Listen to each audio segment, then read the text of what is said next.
Buenas tardes.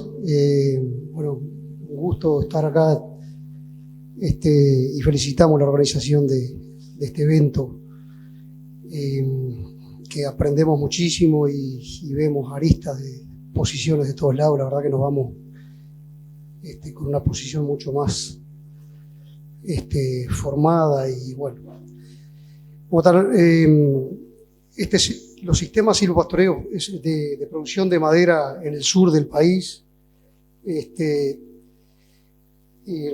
Yo trabajo en una empresa que tiene dos establecimientos distantes de 60 kilómetros uno del otro, eje Ruta 7, uno en el paraje Reboledo, kilómetro 120, Ruta 7, kilómetro 120, y el otro en Manzavillagra, y bueno, con áreas de 1.720 hectáreas el de Manzavillagra y de 1.260 el de Reboledo. Caracterización de la empresa. El propietario es un extranjero inversor que hizo total confianza en una propuesta de un proyecto acorde a lo que nosotros consideráramos como más conveniente para ese lugar. Y Botá es una empresa ganadera mixta, en la cual se desarrollan vacunos de ciclo incompleto asociado con ovinos de un ciclo completo. Como dije recién, Manzavillagra 1.720 hectáreas, CONEAT 80, se maneja una dotación de 0,8 unidades ganaderas por hectárea. Reboledo 1.260 hectáreas, CONEAT 100, dotación 1 unidad ganadera por hectárea. La relación lanar-vacuno es 1 con 1 o 1.31, una cosa así más o menos. Y está el área, el manejo, el uso de suelo es un 50% de campo natural, un 5% intensivo, 35% mejoramientos extensivos y un 10% de área bajo silvopastoreo. Silvopastoreo le llamamos sean silvos propiamente dicho y cortinas también de abrigo y sombra. Más o menos en estos últimos 8 años la producción oscila, ha sido bastante constante ahí en 130 kilos de carne por hectárea. ¿Por qué silvopastoreo?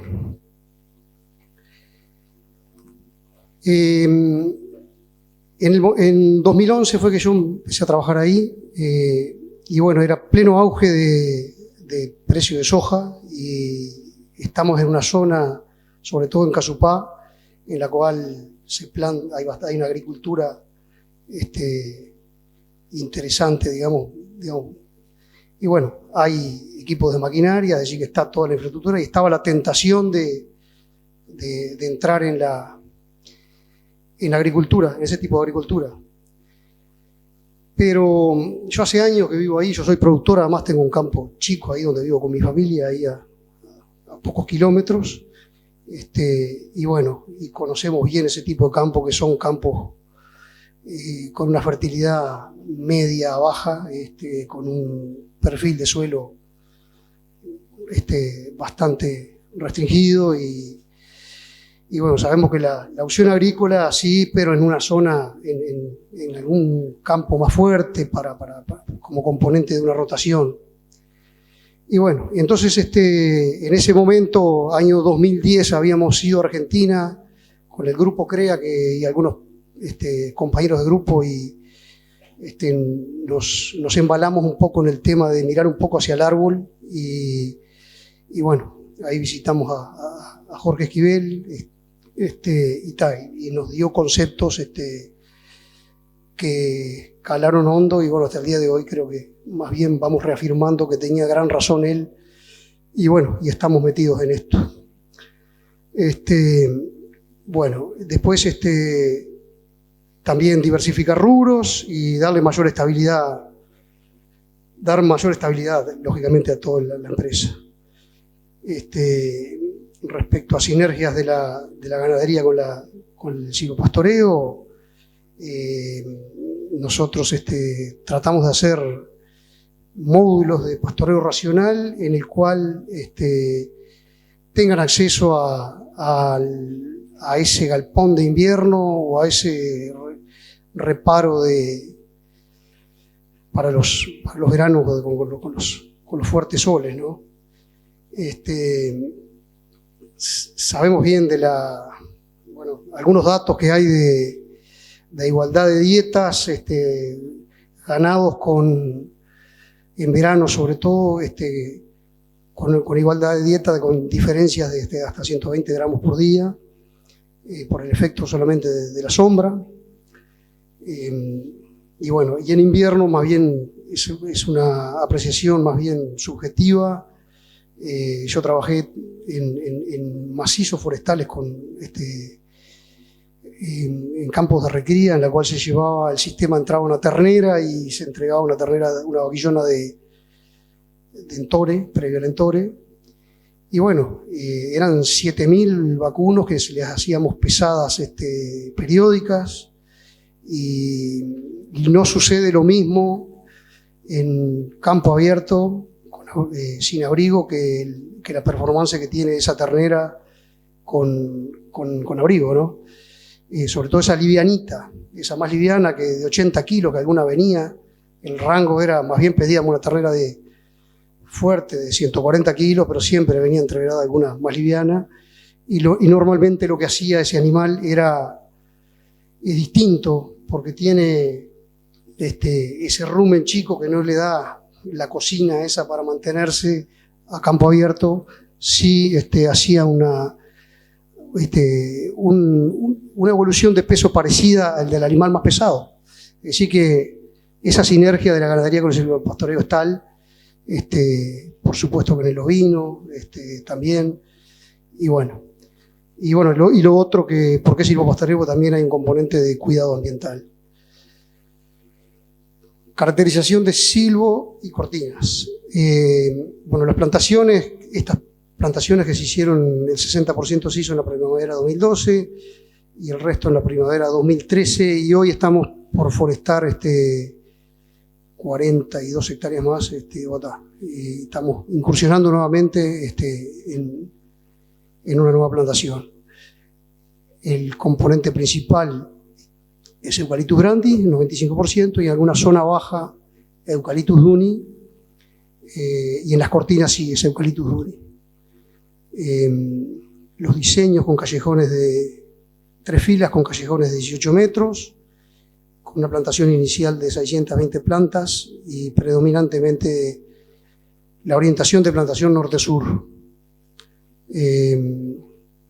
Eso sobre todo es para que la pastura tenga luz. Las cortinas, ahí dice, son 5 filas de árboles y cortan los vientos más bravos sur-sureste. Y la inversión se hizo con el ingreso neto de la ganadería.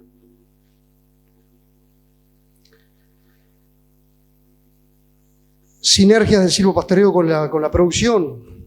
Ahí vemos más o menos, es una foto bastante de hace poco tiempo, previo al invierno. ¿Qué notamos en la producción de pasto? Como se ve, esa media sombra, hay un efecto sobre el campo natural. La plantación, la única zona de disturbio son las 3 filas. El resto no se toca, se respeta justamente esos 18 metros. Y vemos, sí, como dijeron algunos expositores anteriores, de que hay va tomando la C4, esta tipo la paja mansa, que es en este tipo de campos son elegidos precisamente, son los campos más bajos de producción forrajera, y tienen paja mansa. La masiega de paja tiende a achicarse y uno la nota mucho más fina, sin llegar a desaparecer. Notamos que la incidencia baja mucho, y es dominada por otro tipo de pastura. Ahí vemos ovinos, eso también en ningún momento se torna la realidad que a veces tenemos que vemos en los macizos forestales, en los cuales se está hasta 2 años sin poder acceder con ganadería a la forestación. Nosotros ingresamos a los 6 meses con ovinos. Los ovinos tienden a cargar, digamos, a los 6 meses, primavera, es una plantación de primavera, está todo el crecimiento de primavera, más el crecimiento estival, o sea que la entrefila hay un acumulado interesante, pero el ovino carga más bien en la zona de disturbio, donde nacen las malezas clásicas entonces favorecen al árbol en que lo mantienen limpio las entrefilas, las filas, y bueno, y un poco más adelante entra el ternero, categorías chicas que no hagan daños mecánicos de quebrado de arbolitos todavía bastante finos, ¿no? Sobre la ganadería vacuna, manejamos en la época de rebrote primaveral y estival, hasta el otoño, le damos preferencia a las categorías de recría, que son las más exigentes, que hacen un muy buen comportamiento ahí. Son pasturas que tienen más proteína, menos lignina. Y bueno, y tenemos mediciones que son de 1 kilo por día en ese tipo de pasturas. Acá se ve la diversidad más o menos, ahí uno nota, digamos, si va un pastólogo ahí va a ver una cantidad de especies de campo natural, y bueno, y si es campo natural mejorado, también se mantiene ese componente invernal, de gramíneas invernales y loto rincón.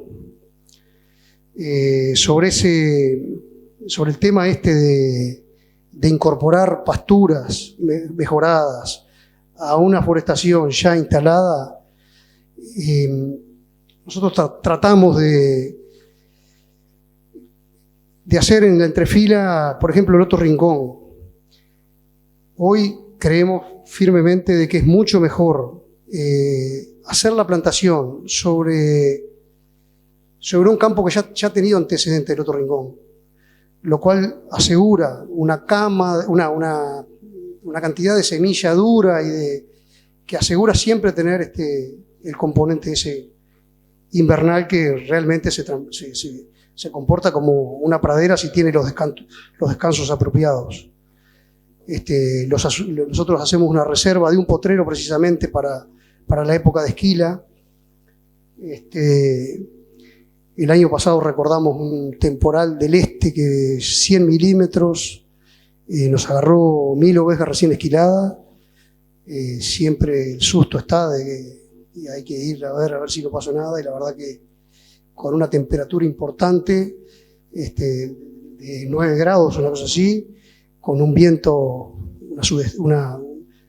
el este estaba soplando fuerte, no, cero problema, digamos, esto de hace 8 años, digamos, no hemos tenido problemas de mortandades gracias a esta práctica de manejo que debe ser de diferir pasturas para ese galpón que lo tenemos que tener como reserva, para los ovinos, también para los terneros en los temporales, para los ganados, justamente que cualquier temporal nos cuesta de repente 10 kilos de ganado, 10 kilos de carne por vaca, de repente un temporal de una duración de una semana.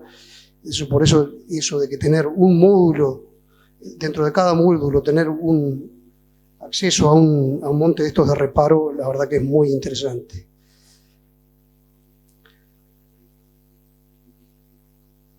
De eso ya hablamos. Las especies de campo natural son las clásicas de este tipo de suelo, con componente estival mucho más importante que las invernales.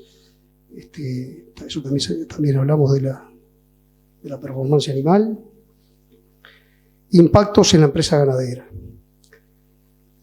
El mayor impacto positivo que se ha visualizado es un aumento en términos productivos y sin fines negativos en la producción ganadera debido a la introducción de los árboles. Y también permitió incrementar el capital sin afectar el patrimonio ganadero ni la producción principal, que es la ganadería. No cambiamos para nada el stock. Digamos, si bien sabemos que hay menos producción de materia seca, esa interacción que hay, que no solamente es comida la performance de los animales, sino también es bienestar,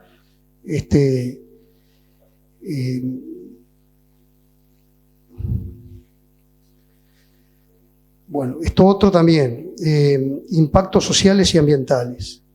Referido a lo ambiental, ahí tenemos una foto de la reciente ahora de, este campo es un 502, es un loto rincón, muy superficial. Esta foto acá es una zona bastante más tierrudita, pero en general son 42 hectáreas que son bastante más pedregosas. Pero se ve ahí los 20 metros, estamos tendiendo a, después de la visita, siempre nos vamos influyendo con experiencias que vemos por ahí, de ensanchar más, de plantar menos densidades, vamos a distanciar más los árboles para próximas diseños, capaz que nos vamos a la doble fila, y bueno, no es un problema de área, digamos, más bien tener más cantidad de áreas chicas desparramadas y no hacer silvos grandes.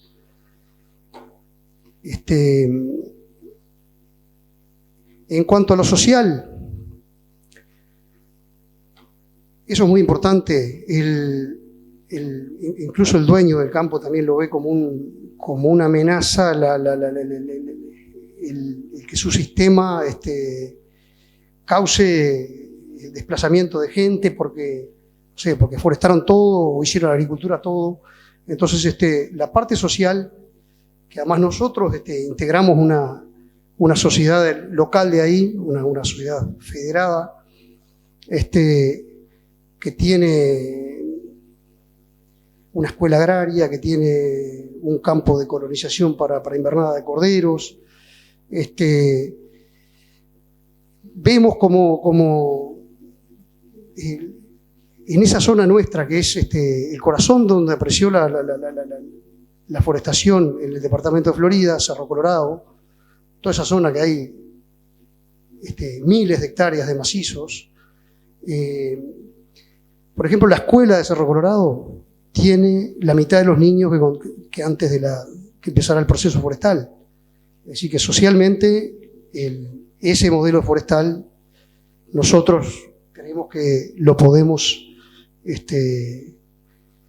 correrle por plata con esto y por supuesto que en lo ambiental y en lo social nos parece mucho más sustentable, y bueno, y al alcance del productor común. Eso es lo otro, ¿no? Porque el productor común está muy acostumbrado a gastar en hacer reservas de mejoramientos de verdeos o de praderas, dinero de que tiene poco tiempo para amortizar esa inversión. Y bueno, no se asusten con la inversión de un silvopastoreo, que es para disfrutarlo muchos años, y sobre todo porque le aporta la caja grande, como se dice por ahí, y la ganadería la caja chica, porque esto, que aguanta la misma carga ganadera que el campo abierto, tiene la valorización de madera que es 3, 4, 5 veces más que la ganadería. Siempre pensando en un porcentaje de silvopastoreo de un 10%, un 15%, iremos dando pasos lentos a medida que se va consolidando un mercado, que esto está distinto que hace 10 años atrás. Hay, como dijo alguno atrás, hay 10 compradores para la madera de poda libre de nudos. Y bueno, en algún momento se retomará la competitividad de Uruguay y bajarán los costos y ¿por qué no? En lugar de exportar los troncos para exportación, se industrialice acá.